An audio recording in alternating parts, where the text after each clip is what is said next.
அந்திவாடி பகுதியில், ஒசூர் சேர்ந்த அந்திவாடி பகுதியில் குடியிருக்கிறேன். பல வகையில் நான் குடும்பத்தை கஷ்டத்தையும் துன்பத்தையும் அனுபவிச்சுட்டு வந்தேன். பல வேதனைகள் குடும்பத்தில் தீராத நோய் நொடியினாலையும் வறுமைக்கு ரொம்ப அடிமட்ட வறுமைக்கு போகக்கூடிய சூழ்நிலையினாலையும் கஷ்டப்பட்டுட்டு இருந்தோம். குழந்தைங்களுக்கு அப்பப்போ உடல்நல பாதிப்பு ஏற்பட்டு மருத்துவ செலவில் இருந்துட்டு வந்தேன். அப்போது என்ன காரணம்னுட்டு சில ஜாதக ரீதியாகவும் பார்த்து ஜோசிக்கார பார்த்து அணுகி அது பிரச்சனைகளுக்கு என்ன தீர்வு அப்படின்னு அணுகினேன். அப்பயும் ஒரு சில ஆலயங்களை சொன்னாங்க. அந்த பரிகார ஸ்தல ஆலயங்களுக்கும் நான் சென்று வந்து இருக்கும்போதும் அந்த டைமில் தற்காலிகமான ஒரு எனக்கு சொல்யூஷன் கிடைச்சது, தவிர நிரந்தரமான எனக்கு தீர்வு கிடைக்கல. அப்புறம் இதுக்கு என்ன காரணம்னுட்டு பல வகையில் ஒரு நண்பர்களை தெரிஞ்சவங்களை எல்லாத்தையும் நான் அன்றைக்கி ஆலோசனை செஞ்சேன். அப்போ தான் என் குலதெய்வத்தினுடைய இதுவும் இந்த மாதிரி எங்கள் ஆலயத்தில் வந்து அருள்வாக்கு செவ்வாய்க்கிழமை, வெள்ளிக்கிழமை, அமாவாசை, பௌர்ணமி இங்கே அருள்வாக்கு சொல்கிறதா நண்பர்கள் மூலியமாகவும் கேள்விப்பட்டு இங்கே வந்தேன். இதுக்கு முன்னே ஒரு சில ஆலயங்களுக்கும் நான் அருள்வாக்கு சொல்கிற ஆலயத்துக்கும் நான் தேடி ஆலயத்துக்கு சென்று இருந்தேன். நிரந்தரமாக எனக்கு எங்கே தீர்வும் கிடைக்கல. இங்கே இந்த கருப்பசாமி மாசாணி அம்மா கருப்பசாமி ஆலய தலைவன பின்னாடி தெரிஞ்ச வந்த பின்னாடி குலதெய்வத்தை குறையினுடைய நிறையா இருக்குது அப்படின்ட்டு அருள்வாக்கில் தெரிஞ்சுக்கிட்டு அப்புறம் தான் சொன்னேன். என் குலதெய்வத்தை ஃபஸ்ட்டு என் முன்னோர்கள் வந்து என் தாய் தந்தையர் வந்து கிறிஸ்தவ மதத்தை நாடிட்டு இருந்தாங்க.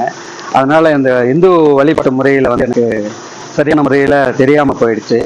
அதனால் அது தெரிஞ்சு அதுக்கப்புறம் என் முன்னோர்கள் வந்து குறையினால எனக்கு இந்த மாதிரியான சோதனைகள்லாம் நேர்ந்தது அப்படின்றது அருள்வாக்கு மூலியமாகவும் இதை அவன் தெரிஞ்சுக்கிட்டேன். அதன்படி குலதெய்வத்துக்கு நான் செய்ய வேண்டிய எதனால தான் அப்படின்றதுனால குறையின்னு தெரிஞ்சுக்கிட்டு வாக்கில் வந்து கேட்ட பின்னாடி என் பொண்ணுக்கு ரொம்ப உடல்முறை தீராத அடிக்கடி மருத்துவ செலவு, உடம்பு சரியில்லை, குடும்பத்தில் பல வகையான சோதனைகள் பிரச்சனைனால அருள்வாக்கில் தெரிஞ்சுக்கிட்டு அப்பா இங்கே அருள்வாக்கில் கேட்டதுன்னு ஒரு சில மாதிரி குலதெய்வத்துக்கு போயிட்டு வாங்க அப்படின்னாங்க. என் குலதெய்வத்துக்கும் மதுரை வீரன் தம்பி ஈக்குவல் தான் குலதெய்வமும். ஆனால் எங்கள் குலதெய்வத்தை நாடி வந்துட்டு அதுக்கப்புறம் வாக்கு கேட்டதில்லை. படிப்படியாக இங்கே வந்து வணங்கிட்டு என்னால் டைம் கிடைக்கும் போது அமாவாசை, பௌர்ணமி, செவ்வாய், வெள்ளிக்கிழமை வந்து நான் இங்கே வந்து தீபம் ஏற்றி வழிபட்டுட்டு போவேன். அப்போ அருள்வாக்கு எனக்கு என்னன்றது முதல்ல தெரிஞ்சுக்கிட்டேன். அருள்வாக்குனால எப்படி நடக்குது, அருள்வாக்குனால பயனடைகிறவங்க என்னன்னுட்டு வரவங்களே கேட்டு தெரிஞ்சுக்கிட்டேன். ஆலய நிர்வாகி தர்மகர்த்தா ஐயா பூசரியா பாண்டியன் ஐயா அவர்களையும் அணுகி இந்த மாதிரி குறைய நான் சொன்னேன். சரி, எல்லாம் தீர்ந்துடும், நீங்கள் அருள்வாக்கு கேட்டு நீங்கள் அதில் என்ன நடக்குதோ அதுபடி செய்யுங்கன்னு சொன்னார். அதன்படி இன்னைக்கு பரிபூர்ணமாக என் பொண்ணு வந்து எந்த நோய் நொடி இல்லாமல் இன்னைக்கு ரொம்ப சந்தோஷமாக இருக்கா. குடும்பத்தில் எல்லா பிரச்சனையும் தீர்ந்துருக்கு. அதன் அடிப்படையில் என் மனசார வேண்டி நான் இந்த ஒரு என்னால் முடிஞ்சதை காணிக்க செலுத்துறேன் அப்படின்னு நான் சொல்லி எங்கள் அப்பாக்கிட்ட வேண்டிக்கிட்டேன். அப்போது ஒரு சில இது சொன்னாங்க. ஆனால் நான் ஐயா அப்பா பூசாரி ஐயா தர்மகர்த்தா ஐயாப்பா இங்கே பாண்டியன் ஐயா அவர்கள் ஐயா அது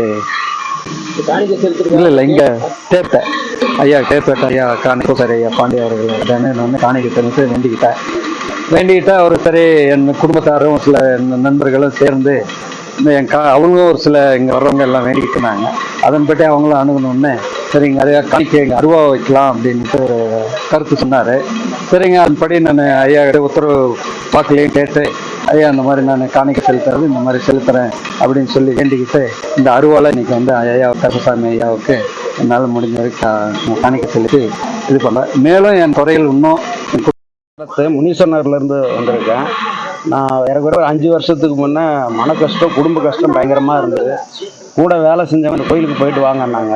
ஒரு நாள் எதாச்சும் சந்திரம் வந்துடுறேன். எங்கள் கோயில் பூசாரி தர்மகர்த்தா பாண்டியனில் இருந்தார். இந்த மாதிரி சொன்னேன், நீங்கள் ஒன்றும் பண்ண வேணாம், 3 அமாவாசை வந்து நைட்டு தங்கிட்டு போங்க அப்படின்னு சொல்லியிருந்தாங்க.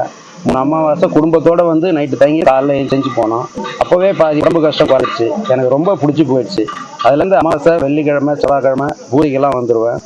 அதுபோல் எனக்கு தெரிஞ்சவங்களுக்கும் ஒரு சிலர்லாம் கஷ்டமாக இருக்குனாங்க. வந்து அவங்களும் சாமியை வேண்டிக்கிட்டு இங்கே பரிகாரம், தீபம் ஏற்றுறது, மிளகா அரைக்கிறது இதெல்லாம் சொல்லுவாங்க அருள்வாக்கில். அதெல்லாம் செஞ்சு எல்லாரும் சந்தோஷமாக இருக்காங்க.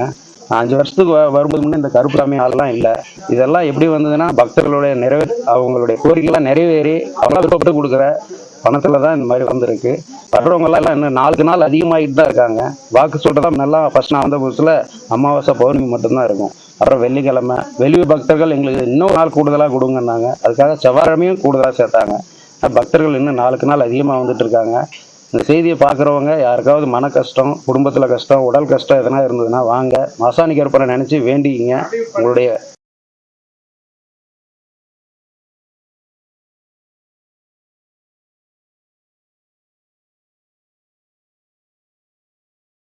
నాకు వ్యవసాయంలో లాస్ అవుతా ఉండే. నా ఫ్రెండ్లు ఇట్లా దేవస్థానం ఉంది, కరపన్ స్వామి దేవస్థానం ముసూర్లా, పోయి నీ బాధల నుంచి చూసుకొని రా అంటే వచ్చి మీటికి ఇప్పుడు ఏడాది ఇంకా ఇప్పుడు నాకు అన్ని సకరము అయింది. ఈ కరుపస్వామి దయల నా బాధలు అన్నీ తీరింది. నాకు పంటలు బాగా అనుకూలంగా ఉంది. నా మాదిరిగా అందరూ వచ్చి ఈ కరుపస్వామిని మొక్కితే అందరికీ మంచి సౌకర్యాలు చిక్కింది. అన్ని అనుకూలం చేస్తాడు ఈ కరుపస్వామి. దేవస్థానానికి రాకుండా ముందర నాకు లెక్కలేని బాధలు, నాకు ఒళ్ళుకు రంచి ఎఫెక్ట్ చాలా బాధలు ఉండే. ఈ కృపన్ వచ్చి ఏమీ లే, వచ్చి ఆయన వాకడిగేసి ఈడు అమాసలో పనుకొని పోయిందే అంతే. మాకు అన్ని సౌకర్యం ఉంది, ఇప్పుడు పర్వాలేదు, అన్ని అనుకూలంగా ఉంది. నేను ఈ అప్పుకి వచ్చి వారం సేవ చేస్తా ఉన్నాను. ఇప్పుడు నాకు బాగా అయినానికి அது மட்டும் இல்ல, இந்த ஆலயத்துல வந்து பேதமின்றி பணக்காரர் ஏழைகள் பாகுபாடின்றி அனைத்து மதத்தினரும், ஏழை பணக்காரன் பாகுபாடின்றி அனைத்து மதத்தினரும், ஏழை பணக்காரன்றி பாகுபாடின்றி வராங்க. இந்த பெங்களூர், கர்நாடகா, இந்த ஆந்திரா, இந்த சென்னை, எனக்கு தெரிஞ்ச 3-4 மாநிலத்திலிருந்து இங்க ஆலயத்துக்கு வந்து நிறைய பேர் பயனடைஞ்சு சென்றிருக்கிறார்கள். அதே போல இந்த பேயை பார்க்குற அனைத்து பக்தர்களும் தங்கள் ஏதாவது எந்த குறை இருந்தாலும் சரி, குறை இல்லைனாலும் சரி, ஆலயத்துக்கு வந்து வணங்கிட்டு போனாலே பாதி துன்பம் தீர்றது மனசார நாங்கள் அனுபவத்தில் நான் ரீதியாக சொல்கிறோம். கண்டிப்பா நல்லது நடக்கும். நம்பி இன்னும் செயல்பட்டு வாக்கு கேட்டு, அது ஏதாவது குறைகள் இருந்தால் வாக்குல நடக்கும். அது வாக்குல கேட்டு அந்த குறைகள் இருந்தால் இங்கே நிறுத்தி, பெரிய பரிகாரம்லாம் இல்லை. அப்பா என்ன அங்கே வாக்குல நடக்குதோ அந்த சின்ன சின்ன பரிகாரம் இங்கே ஆலயத்திலே செய்யற பரிகாரம் தான் வாக்குல